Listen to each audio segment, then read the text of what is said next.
Well, hey everybody, it's great to see you today. Happy Valentine's Day. Today is February 14th. If you're watching this in the morning, I hope you have a wonderful day planned. And if you're watching this in the evening, I hope your day has been just delightful.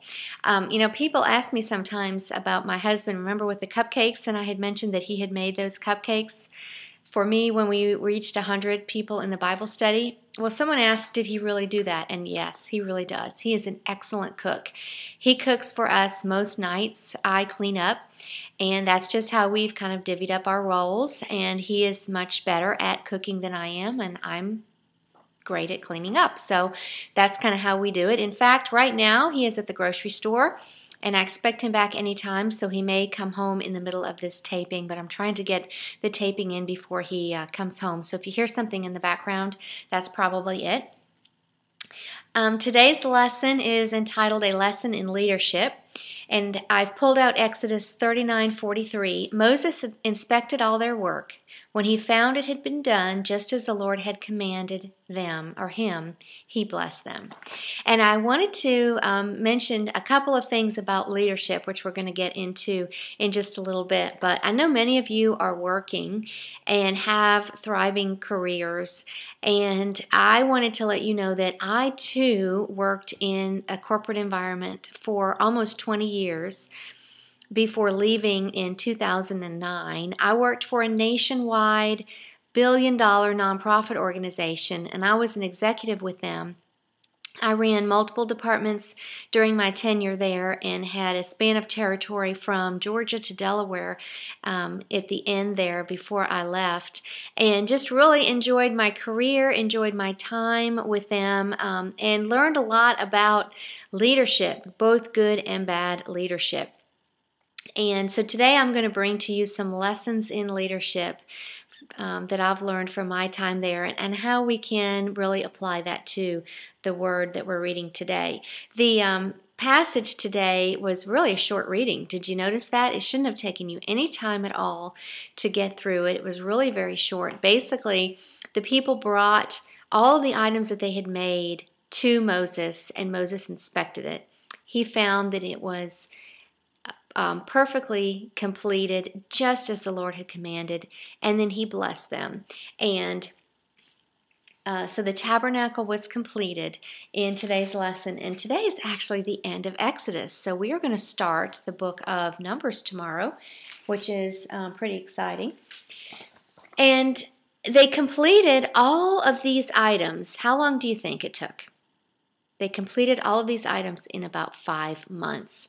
So they got right to work, which I think is a lesson right then and there. When we are asked to do something, we should tackle it with everything that we have, giving it with excellence, and get right to work.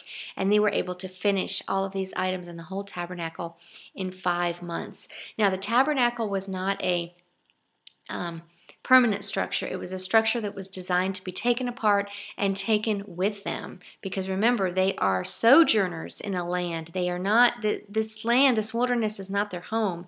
God is delivering them, is taking them somewhere else, and he's showing them how to get to the promised land that he has prepared for them. And isn't that a picture of God in our life today? You know, we are not at home in the world. We're not called to be at home in the world. Heaven is our home. We are heaven bound, and that is our promised land. And the Lord invites us into fellowship with him and promises to guide us and protect us along the way as he ensures that he will deliver us safely home one day.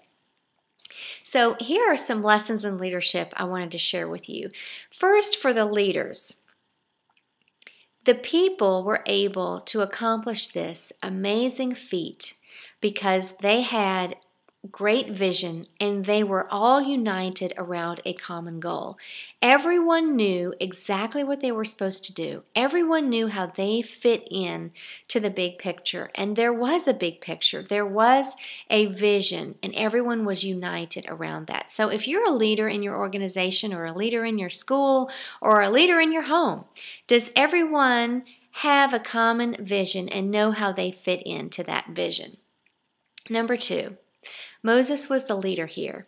Notice he never took a step before he confirmed that the direction was from the Lord. He always made sure that he didn't get ahead of God. So as a leader, are you listening to the Lord? Are you praying? Are you asking him to give you guidance before you make decisions that affect your company and affect many lives in your business? Now, for the people. The people did their part to remain jazzed up about what they were doing, and they stayed focused. That was their responsibility, to stay focused until it was finished. Notice all the people gave out of a joyful heart, and the resources that were being used came from the people, and they gave willingly and they gave joyfully. Notice too that they didn't follow their own will in wanting to cut corners.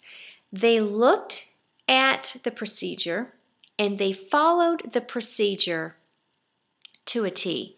You know, when I was in business, that was one of the big challenges, was getting the employees to follow procedure, because oftentimes they thought that they could do it a better way, and maybe there was a better way of doing it, but there was something to be said about following procedure. And this is what the people did when they were creating all these items. They followed the procedure to a T. They respected the authority of Moses, and they asked him to inspect their work. And so when I read that, I thought, do we encourage others to inspect our work? I mean, really get in and inspect our work. Do we have humility about our work in taking it to someone else and being humble and asking them for their feedback, asking them for their opinions when we produce something in our place of business? How about this one? Are you concerned about what God thinks about the work that you perform? What would he say if he were to inspect the work? Are you dedicating your work unto the Lord? Are you doing it with a sense of excellence? Or are you trying to cut corners and perhaps not follow procedure, but follow your own will instead of the way that perhaps it would be better or best to be done? Well, one day we will all be presented before the Lord to be inspected. And that should not be a scary day for us, because we are going to pass that test. It says, Paul says in 1 Corinthians 1:8, God will keep you strong to the end, so you will be free from all blame on the day when Christ comes again. And I wanted to just give you that reassurance today and that wonderful reminder. In 1 Corinthians 3, verse 9 and 15, Paul says, we are God's building. Christ is the foundation. And I was reminded of, the tabernacle being a dwelling place, that we are a living temple unto the Lord, and Christ is the foundation. Remember how God said you can use gold, silver, jewels on which to build the tabernacle. And Paul later, we're going to read in the New Testament, he talks about those precious stones that we could use to build our life upon, but there was also wood, hay, and straw that we could also choose to build our life on. And that what's really going to matter when we get to heaven is when we go through that judgment of the refiner's fire, they call it. What's going to last are the things that were gold, silver, and precious jewels. The wood, hay, and the stubble is just going to be burnt up. And what that means is, at the end of your life, you are going to be inspected. And did the things that you did, you performed, you contributed to in your life, did it have meaning? Did it have eternal value?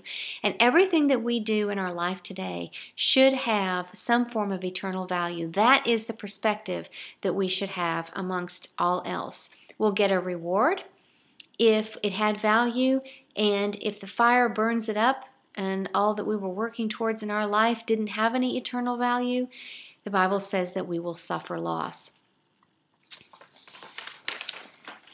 What did Moses do after he inspected everything?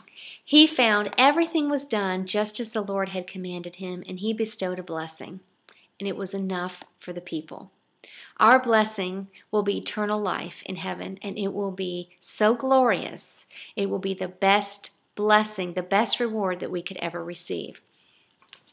Notice Moses set up everything exactly like the Lord directed, but he set it up in a certain way from the inside out. He didn't put the outer curtain up first.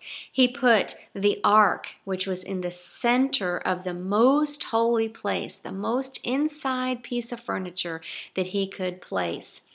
And that to me reminds me that God is more concerned about our hearts, working from the inside out. That is what God does.